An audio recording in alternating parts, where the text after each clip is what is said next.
Mogu da razumijem ljude koji imaju 30 više godina u prknu i žive s majkom i tatom. Ima li vas? Aj, aplauz, neću vas zajebavati. Ajde.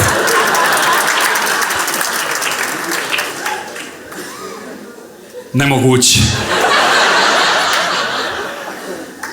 Samo recite koliko imate godina, ništa drugo. Vi. 45? A dobro, vi ste još u pubertet, lagano, imate kad.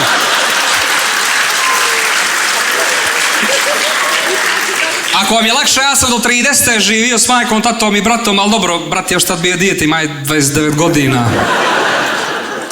I po meni tu su roditelji krivi. Po 60 godina imaju, neće da se osamostale.